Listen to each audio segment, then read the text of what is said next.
Question number 34. A grocer bought sugar worth of rupees 4,500. He sold one third of it at a gain of 10%. At what gain percent must the remaining sugar be sold to have a gain of 12% on the whole? देखिए ये कह रहा है कि कितने gain percent पर हम बची हुई शुगर को बेचें कि ओवरऑल 12% का इसको गेन हो जाए। बिल्कुल प्रीवियस क्वेश्चन जैसा है, आप खुद से ट्राई करें, नहीं होता है तो ही देखें इसको, ठीक है। चलिए आप मुझे ये बताइए कॉस्ट प्राइस ऑफ शुगर क्या है। तो आप कहेंगे cost price of the sugar और आपका वो है 4,500 रुपीज, ठीक है। अच्छा, cost price of one third of the sugar क्या होगा? तो आप कहेंगे इसका वन थर्ड निकाल दो। तो 4,500 का अगर वन थर्ड निकाल देते हैं तो इसकी प्राइस आ जाएगी कॉस्ट प्राइस, तो कितना आया 1,500, ठीक है। वन थर्ड का कॉस्ट प्राइस 1,500 है। अच्छा, अगर मैं सेलिंग प्राइस निकालूं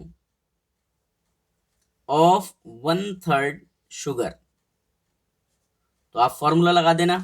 क्यों? क्योंकि वन थर्ड शुगर का अगर सेलिंग प्राइस निकालना है तो यहां गेन हो चुका है। देखो कहां लिखा है, लिखा है वन थर्ड पर 10% का गेन, तो वही 100 प्लस गेन परसेंटेज वाला फॉर्मूला, 100 प्लस गेन परसेंटेज 10 का upon 100 into cost price. One third की कॉस्ट प्राइस क्या है? तो वन थर्ड की कॉस्ट प्राइस 1,500 है। वैल्यू पुट करते हैं तो 110 अपॉन 100 ऑफ 1500, दो जीरो से दो जीरो कैंसिल, आप मल्टीप्लाई करेंगे 11 की 15 से तो आएगा 165 और जीरो और लग जाएगा। तो ये हमारी सेलिंग प्राइस है वन थर्ड शुगर की, ठीक है। लेकिन ये कह रहा है कि ओवरऑल हमें 12% का गेन चाहिए, है ना। इस टोटल शुगर पर 12% का गेन चाहिए। तो आप क्या करो, आप करो selling price of total sugar, ठीक है।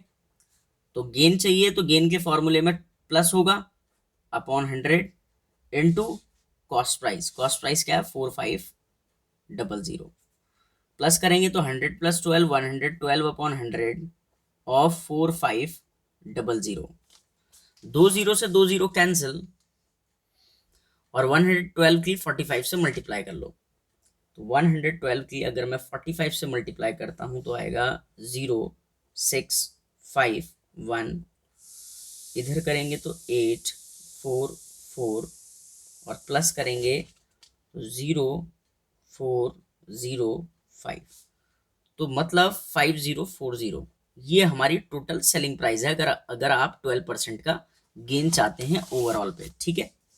लेकिन एक बात बताइए कि अगर हमने वन थर्ड सेल कर दी है तो कितनी बची?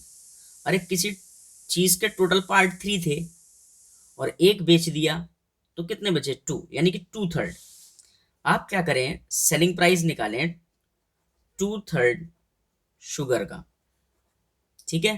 तो वो कैसे निकलेगा?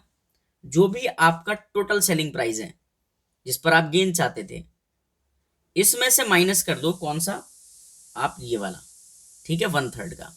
तो आपका selling price of two third of sugar निकल के आ जाएगा। तो माइनस कर देते हैं 1650 को, माइनस करोगे तो 0,933, इसमें से इसको माइनस करके ये आया, ठीक है। Selling price two third sugar का ये आया। अगर मैं कॉस्ट प्राइस टू थर्ड की निकालूं तो कैसे निकलेगा? Cost price of two third sugar, तो आप टू थर्ड निकाल दो, किसका? टोटल का, जितने का खरीद के लाए थे। तो 4,500 का 3 से करोगे तो 1,500, 15 की 2 से मल्टीप्लाई तो 3,000। तो मतलब कॉस्ट प्राइस टू थर्ड का ये है। एक चीज ध्यान से देखना, आपने टू थर्ड शुगर बेची कितने की? इतने की। खरीदी कितने की? इतने की। तो अब तो आप इजीली गेन परसेंटेज निकाल सकते हैं। पहले हम गेन निकालते हैं। तो गेन का फॉर्मूला क्या होता है? Selling price minus cost price, है ना। तो कितने की सेल करी? इतने की, 3,390 की। लेकिन कॉस्ट प्राइस क्या था उसका 3000, तो कितने का गेन मिला, आप माइनस कर लें, 3,390 रुपीज, है ना। लेकिन आपको गेन नहीं बताना था क्वेश्चन में, क्या बताना था, गेन परसेंटेज। तो आप गेन परसेंटेज का फॉर्मूला जानते हैं, gain percentage equals to gain upon cost price multiply 100 और परसेंटेज का सिंबल। वैल्यू पुट करेंगे, गेन है 390 रुपीज का, कॉस्ट प्राइस है कितना, 2/3 की 3000 रुपीज, वो नीचे रखें आप, और मल्टीप्लाई किससे कर दें, 100 से। सॉल्व करके जो आएगा वो परसेंटेज में आंसर होगा। 2 0 से 2 0 कैंसिल, इससे ये कैंसिल, 3 से ये 13 टाइम्स, तो 13% का हमें गेन परसेंटेज लेना पड़ेगा। ठीक है, आई होप आपको समझ में आया होगा। चलते हैं अब नेक्स्ट क्वेश्चन पर।